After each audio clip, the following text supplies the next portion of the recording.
wabarakatuh. Allahumma sholli ala Muhammad wa ala ali Muhammad. Para pemirsa Khilafah News yang dirahmati Allah, alhamdulillah kita berjumpa kembali dengan program kesayangan kita, yakni Kabar Petang.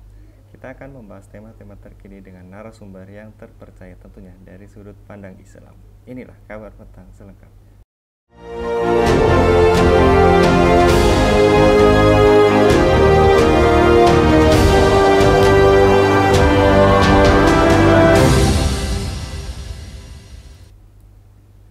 Ribuan masyarakat adat Melayu Kepulauan Riau melakukan unjuk rasa di depan kantor Badan Pengusahaan Kawasan Perdagangan Bebas dan Pelabuhan Bebas atau BP Batam, Kota Batam pada Senin 11 September 2023. Setidaknya ada beberapa poin tuntutan mereka, yaitu menolak penggusuran Pulau Rempang Galang, mendesak Polri dan TNI membubarkan posko yang didirikan di Rempang Galang, serta menghentikan intimidasi kepada orang Melayu, menuntut Presiden Jokowi membatalkan penggusuran kampung tua Pulau Galang.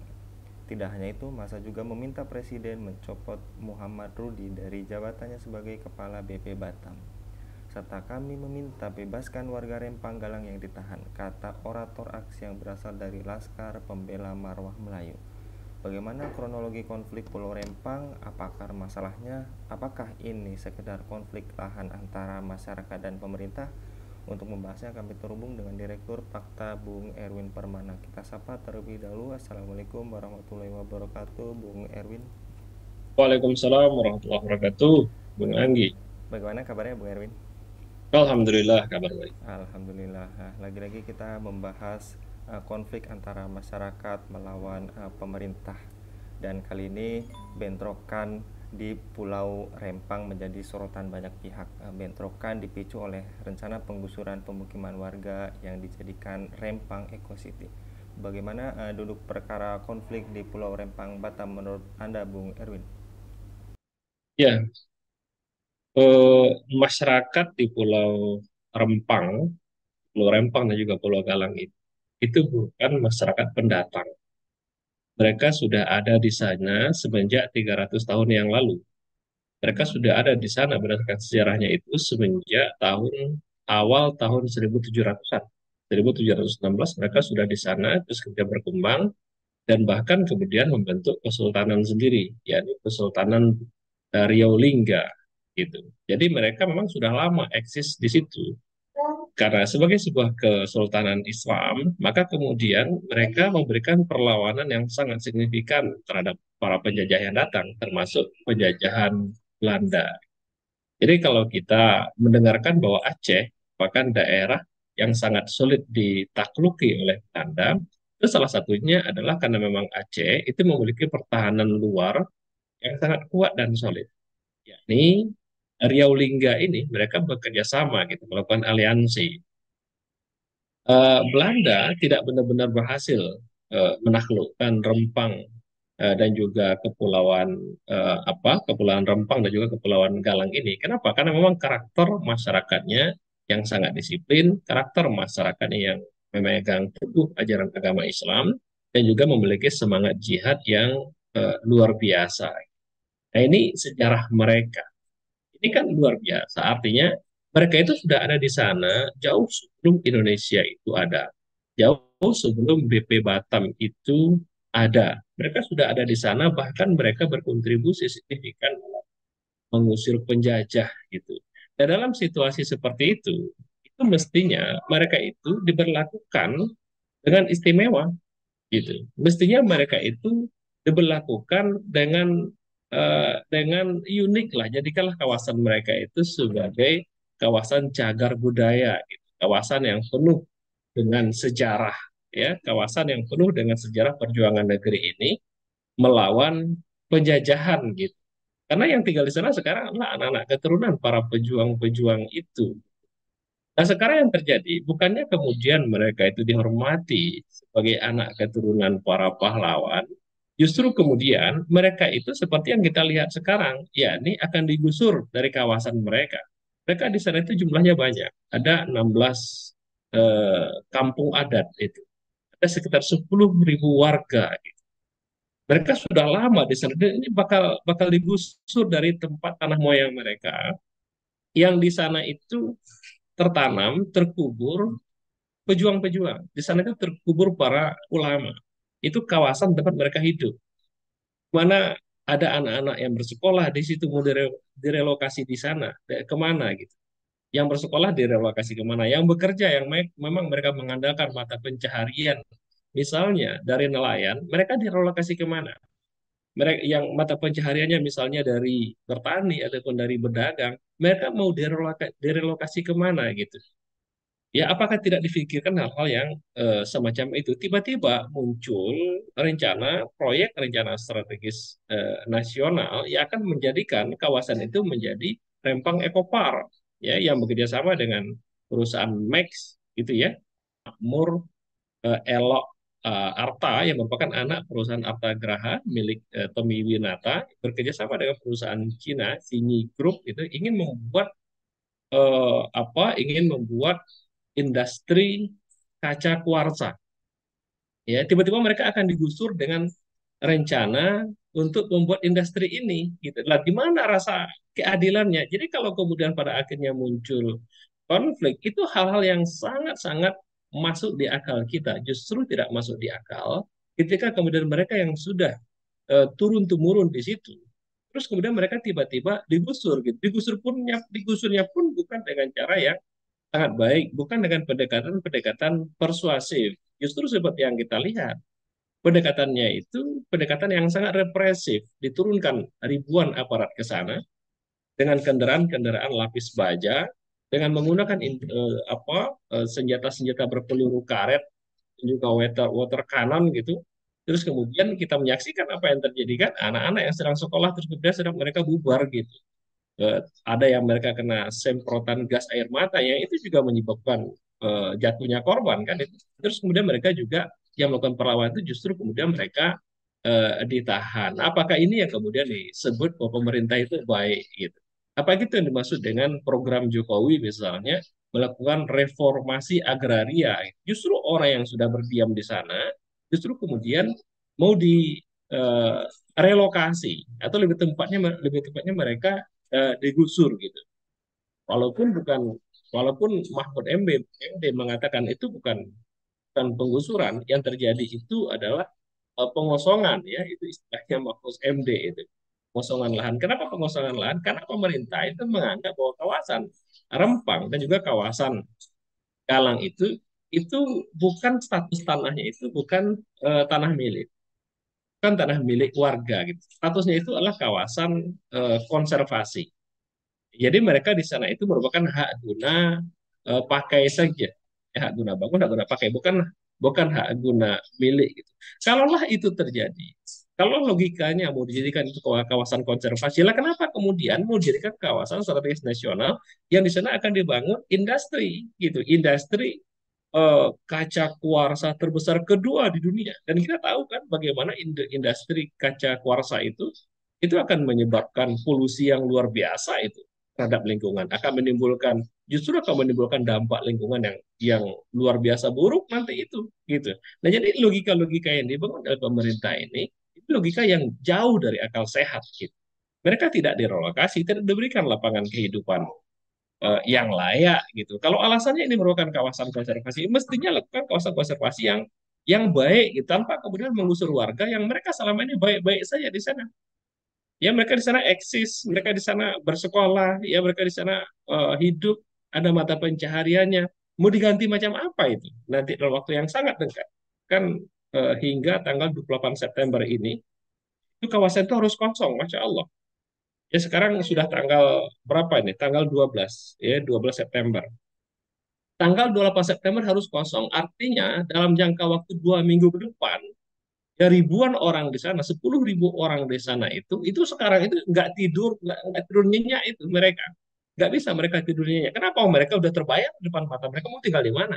Mau bermata pencarian apa? Yang sekolah mau sekolah di mana gitu. Ya kan mungkin mereka di antara mereka ada yang pengantin baru terancam batal itu pengantin barunya. Apakah ini dimaksud dengan pemerintahan yang baik? Jadi kalau mereka pada akhirnya melakukan semacam penolakan, itu hal yang sangat patut, eh, yang sangat apa rasional diterima oleh akal kita. Justru pemerintah lah dalam hal ini yang sangat tidak komunikatif, ya, yang sangat tidak berpihak kepada masyarakat yang ada di sana. Gitu. Demikian, Bang. Baik, terlepas dari konflik yang terjadi, ternyata Pulau Rempang memiliki luas 17.000 hektar yang akan dikembangkan sebagai kawasan terintegrasi yang masuk dalam proyek strategis nasional bernama Rempang Eco City. Apakah menurut Anda ada kekuatan oligarki dan pengusaha dalam konflik ini, Bung Erwin? Dengan sendirinya kita mudah membaca bahwa memang ada oligarki di balik kejadian ini. Kenapa? Karena tadi bahwa dinyatakan bahwa masyarakat di sana itu masyarakat yang dalam tanda petik numpang, dianggap numpang. Karena mereka sudah menguasai lahan itu sebelum Indonesia ada. Tapi kemudian dianggap mereka itu menyerobot lahan pemerintah karena statusnya adalah kawasan konservasi. Tapi pada faktanya yang terjadi bukan kawasan konservasi, justru kemudian kawasan itu akan diberikan kepada para investor gitu untuk kemudian dikelola menjadi kawasan Rempang Ekopark itu gitu ya akan dibangun industri kaca kuarsa gitu. Artinya memang yang bermain di sini adalah para oligarki dengan modal yang sangat besar. Ada 381 triliun rencana investor nanti akan masuk ke sana. Ya dari perusahaan Sini Group dari Cina sendiri akan masuk sekitar 170 lebih triliun ya. 170-an triliun nanti investor dari Cina yang akan masuk ke situ gitu. Ya, pemerintah ini justru kemudian berpihak ke sana. Kenapa? Karena kalau kemudian nggak segera digasak masyarakat ini, maka nanti perusahaan investor Cinanya tidak akan berinvestasi di Indonesia. Justru mereka nanti akan mencari kawasan lain, misalnya di Thailand gitu. Itu kan disampaikan oleh Bahlil Ladalahalia dia itu ya kepala BPKM ya dia menyatakan bahwa kita harus sambut segera ini. Oleh karena itu kita semuanya harus berlapang dada. Gila apa? Berlapang dada gimana? Orang sudah tinggal di sana, bertahun-tahun hidup di sana, sekolah di sana, berlapang dada, diusir gitu. Suruh berlapang dada. Bahlul aja yang diusir dari rumahnya, Bahlil saja yang diusir di tempat tinggalnya gitu. Bagaimana pemerintah mengusir masyarakat yang sudah lama tinggal di situ gitu. Mereka mau tinggal di mana? Mereka mau hidup di mana gitu. Justru kemudian karena kepentingan mencari investasi, masyarakat dikorbankan. Jadi kebalik logikanya ini. Mestinya masyarakat itu dihidupkan dengan berbagai macam program, bukan kemudian masyarakat yang sudah hidup di situ kemudian dimatikan gitu. Merelokasi mereka ke lokasi yang belum jelas itu sama dengan mematikan mereka secara perlahan, lebih sadis lagi. Ya, jadi ini sangat berpihak, menunjukkan sangat berpihak kepada oligarki, kepada para investor gitu dan kita tahu bagaimana track record dari rezim ini yang memang sangat pro dengan para investor ya ada program strategis nasional atau proyek strategis nasional PSN itu jumlahnya itu 230-an proyek strategis nasional yang semuanya itu sebagian besar adalah infrastruktur gitu ya nilainya itu 4.000 triliun lebih gitu. Yang di sana itu kemudian yang menggusur masyarakat, memakai lahan gitu. Tanpa ada ganti rugi yang berarti, ya mereka digusur atas nama investasi gitu. Jadi justru negeri ini diserahkan kepada investor, negeri ini bukan untuk masyarakat. Negeri ini pada akhirnya dan ini sangat-sangat tidak baik. Hal ini telanjang bisa kita saksikan bagi mereka yang secara optimum menggunakan akal tentunya. Gitu. Kalau mereka tidak menggunakan akal, itu tidak akan mampu melihat ini. Demikian, Bu. Baik, Bung Erwin. Kemudian apakah yang dilakukan warga Rempang ini merupakan upaya mempertahankan hak dasarnya karena tadi juga Anda sampaikan ini kampung halaman dari mereka tinggal dari dulu gitu sehingga apa yang dilakukan tim gabungan ini bukan untuk Indonesia, bukan untuk melindungi dan mengayomi masyarakat. Tindakan tersebut menurut Anda apakah hanya sekedar membela investasi yang akan menggusur masyarakat adat, Bung Erwin?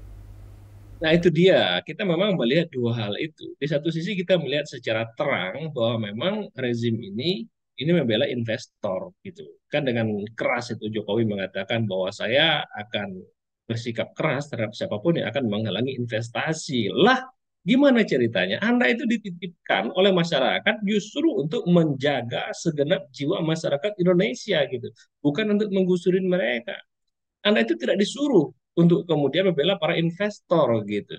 Negeri ini kayak kayak negeri zaman penjajahan kita ini hidup gitu. Kita sangat tidak nyaman hidup di negeri sendiri dengan kepemimpinan yang seperti ini gitu.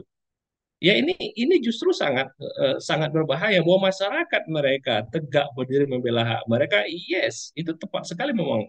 Memang itu yang bisa mereka lakukan. Mestinya pemerintah berdiri paling depan di dalam menjaga hak masyarakat juga, mestinya begitu. Jadi kalaulah misalnya ada negara asing menyentuh kulit satu orang Indonesia, mestinya yang berdiri di depan itu pemerintah itu.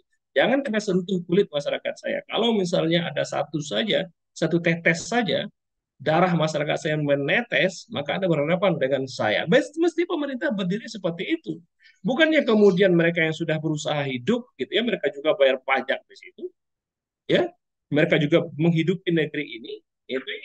Terus kemudian mereka justru kemudian diusir. Padahal dalam sejarahnya tadi mereka luar biasa. Ya, mereka kesultanan sendiri yang dengan serta merta ya menyerahkan kekuasaan Kesultanan Riau itu kepada Republik gitu ya, ingin bersatu tanpa mereka meminta hak-hak istimewa. Begitu juga hari ini mereka tidak meminta hak istimewa apapun dari pemerintah. Mereka tidak meminta dibebaskan pajak misalnya, enggak. Mereka hanya menuntut supaya dapat hidup tenang saja. Yang itu juga merupakan tugas pemerintah menciptakan hidup tenang bagi masyarakatnya gitu. Lah sekarang mereka yang sudah tenang justru berisik. Kita mau katakan ini pemerintahan yang baik gitu. Ya tidak jujurlah orang yang mengatakan ketika fenomena seperti ini terjadi, dia katakan pemerintah seperti ini merupakan pemerintahan yang baik. Justru tidak baik dan sangat tidak ideal yang kita saksikan seperti ini, dan mestinya masyarakat Indonesia itu juga tidak boleh diam, karena kalau terjadi satu keburukan di masyarakat Rempang sekarang ini memungkinkan akan terjadi hal yang sama secara berulang di tempat-tempat yang lain, akan semakin banyak nanti jatuh korban atas nama pembangunan dan juga investasi. Demikian, Bu. Baik, Bung Erwin. Kemudian, apakah rencana pembangunan kawasan Eko Rempang harus dibatalkan dan dikeluarkan dari PSN, Bung Erwin? Wajib, Bu. Ya, kawasan Kepulauan Galang dan juga Rempang ini wajib dikeluarkan dari proyek strategis nasional gitu. Nggak boleh proyek ini dilanjutkan. Kenapa? Karena sangat bahaya gitu. Ada 10.000 warga. Pemerintah yang baik itu jangankan 10.000 warga. Kalau misalnya ada satu saja warga yang menerima kezaliman, mendapatkan kezaliman, itu juga harus dicegah mestinya. Gitu. Karena kezaliman terhadap satu orang itu sama sama dengan kezaliman terhadap seluruh orang. Nah sekarang secara demonstratif kita menyaksikan ada 10.000 warga yang mereka sudah memiliki akar sejarah yang sangat kuat di negeri mereka sendiri mau diusir gitu. Jadi ini harus dibatalkan. Ya sebab-musababnya kan ini. Ya karena proyek strategis nasional yang selama ini kalau misal kita evaluasi proyek strategis nasional itu apakah mensejahterakan rakyat Indonesia? Ya sudah 8 tahun ini Jokowi berkuasa dengan proyek strategis nasionalnya itu gitu. Apakah jumlah pengangguran di Indonesia ini berkurang? Apakah ekonomi Indonesia semakin meningkat, justru hutang yang semakin dahsyat gitu. Ya, apakah eh, distribusi keadilan itu semakin merata di Indonesia dengan proyek-proyek strategis nasional itu? Enggak, justru kemudian berbagai macam proyek yang terjadi di daerah itu justru kemudian tidak tepat guna dan tidak tepat sasaran, kan banyak proyek-proyek yang menjadi bangunan-bangunan hantu kan gitu. Nah jadi justru kemudian ini harus dicegah. Kenapa? Karena selama ini memang tidak benar-benar efektif kok proyek strategis nasional itu gitu ya. Justru kemudian mengusik ketenangan masyarakat. Jika sebabnya itu adalah proyek strategis nasional, sebagai kepala negara yang baik, mestinya Pak Jokowi lah yang harus berlapang dada, dan juga dengan seluruh menteri-menterinya itu harus berlapang dada untuk kemudian menarik Rempang Eco Park itu sebagai bagian dari proyek strategis nasional gitu. Emang kenapa sih kita tanpa proyek strategis nasional pun selama ini kita masih baik-baik saja kan? Apa yang dikejar gitu? Di angka-angka apa yang dikejar? Kalau dengan begitu kita harus mengorbankan nyawa masyarakat sendiri, maka harusnya proyek itu dibatalkan, wajib segera dibatalkan. Demikian, Bang. Baik, Bung Erwin. Kemudian terakhir, bagaimana wujud konkret pelayanan, perlindungan, dan pengakuan terhadap seluruh hak dasar masyarakat dan yang di Rempang tadi dan ditempatkan di 16 Kampung Bayu Tua di Rempang, menurut Anda, Bung Erwin? Pertama, tentu berdasarkan paradigma bahwa pembangunan ini yang utama adalah membangun masyarakatnya. Gitu. Membangun masyarakat itu berarti membangun kebutuhan dasarnya. Ya mereka harus ada tempat tinggal, mereka harus ada penghidupan yang cukup, mereka harus terjamin pakaiannya, pendidikannya, keamanannya. Gitu. Ya itu yang disebut dengan membangun masyarakat. Jadi bangun karakternya. Ya, dibangun jiwanya, dibangun pemikirannya. Dan untuk itu mereka punya stay dulu, tempat tinggal dulu. Gitu. Itu yang paling mendasar. Nah sekarang mereka sudah ada tempat tinggal di sini, kenapa digusur? Ini tidak boleh terjadi. Di dalam Islam misalnya, ketika misalnya ada rencana, ada satu sejarah yang cukup terkenal saya kira ketika salah satu gubernur di Mesir, yakni sahabat Sayyidina Amr bin As, ingin melakukan pelebaran masjid di Mesir gitu. Yang pelebaran masjid itu justru kemudian memakai tanah salah seorang warga di Mesir, yang kebetulan warganya ini adalah orang Yahudi tua, udah tua tapi ya. Maka kemudian Yahudi tua ini nggak mau menyerahkan tanahnya. Kenapa? Karena tanah saya sepetak-petak itu saja. Kalau kemudian diserahkan, saya mau tinggal di mana? Amr bin As mengatakan saya akan ganti tanah yang lebih luas dan lebih bagus. Tapi Yahudi tua ini kekeh nggak mau. Intinya nggak mau aja. Jika tanah dipakai untuk misalnya pembangunan masjid gitu. Akhirnya Amr bin As memaksa gitu, itu pun diberikan ganti rugi. Yahudi ini kemudian pergi ke Madinah menghadap kepada Khalifah Amir Mukminin ketika itu Sayyidina Umar bin Khattab mengatakan bahwa saya kejadian seperti ini. Maka Sayyidina Umar bin Khattab langsung mengirimkan pesan tersirat, ya bukan pesan yang panjang lebar, pesan singkat saja, ya berupa satu tulang gitu ya, yang tulang itu digaris dengan pedang dikirimkan kepada Amr bin As. Tidak ada kata-kata di situ. Amr bin As kemudian melihat tulang yang digaris dengan pedang itu langsung ngerti maksudnya apa. Ini adalah pesan keras yang saya harus bersikap lurus. Kalau tidak, nasib saya nanti akan seperti tulang ini. Maka tidak jadi, dibatalkan. Kenapa Sayyidina Umar kemudian memperlakukan hal semacam itu? Padahal dibangun proyek yang sangat urgen, membangun masjid di dalam Islam. Kenapa? Karena memang membangun manusia itu lebih penting. Gitu. Membangun manusia itu membangun masjid masih bisa di lokasi-lokasi yang lain. Tapi membangun manusia, membangun jiwa manusia itu lebih penting. Kalau paradigma pembangunan kita semacam ini, kita akan menjadi negeri yang besar. Dengan sendiri nanti industri itu akan segera menyusul tanpa kemudian kita tergopoh-gopoh membangun kawasan industri gitu. Ya tanpa kemudian harus mengorbankan masyarakat gitu. Nah, secara konkret ya, hal ini bisa dilakukan sekarang. Satu, memang harus dibatalkan proyek itu. Yang kedua, bukan hanya sebatas dibatalkan, tapi jadikan kawasan Pulau Rempang dan juga kawasan Pulau Galang itu menjadi kawasan konservasi nasional, bahkan lebih dari itu kawasan budaya nasional. Ya, kawasan sejarah hidup, saksi sejarah perjuangan negeri ini, itu juga akan mendatangkan devisa buat kita. Pasti akan datang para wisatawan baik lokal maupun mancanegara akan mengunjungi kawasan itu gitu. Jadi banyak hal, banyak cara-cara kreatif sebetulnya yang dilakukan untuk meningkatkan perekonomian. Nggak melulu ketika perekonomian itu harus industri gitu. Dan itu harus Cina gitu. Kenapa sih harus industri? Kenapa sih harus Cina? Gitu. Ya kan banyak cara-cara lain yang lebih kreatif tanpa harus menghilangkan nilai-nilai kita, tanpa harus menghilangkan sejarah kita tanpa harus melupakan jasa-jasa para pahlawan yang telah memperjuangkan negeri ini dan mengusir penjajah gitu. Bukankah mereka juga berusaha mengatakan bahwa jas merah jangan sekali-kali melupakan sejarah. Lah kenapa sejarah Melayu mau dihapus? Melanjutkan proyek ini itu sama saja dengan menghapus sejarah Melayu dan itu sangat berbahaya loh.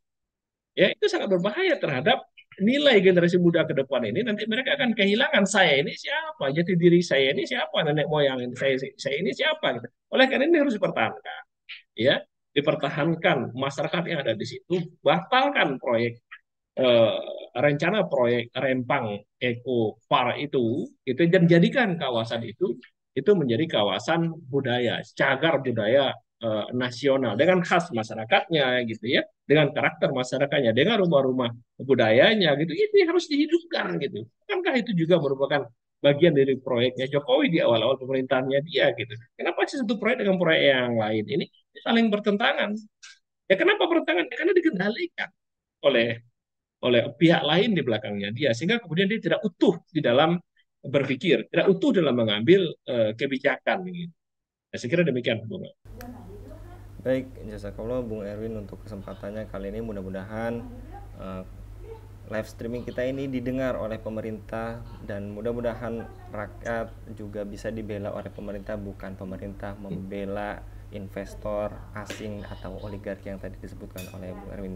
Jazakallah sekali lagi Bung Erwin, mudah-mudahan Bung Erwin senantiasa dilindungi oleh Allah Subhanahu wa taala dalam Amin. setiap aktivitasnya. Demikian pemirsa Khilafah News yang dirahmati Allah, jangan lupa untuk subscribe, share, dan like sebanyak-banyaknya. Semoga menjadi amal kebaikan bagi kita semua di dunia dan di akhirat nanti. Saya Anggi Suara diundur diri. Wassalamualaikum warahmatullahi wabarakatuh.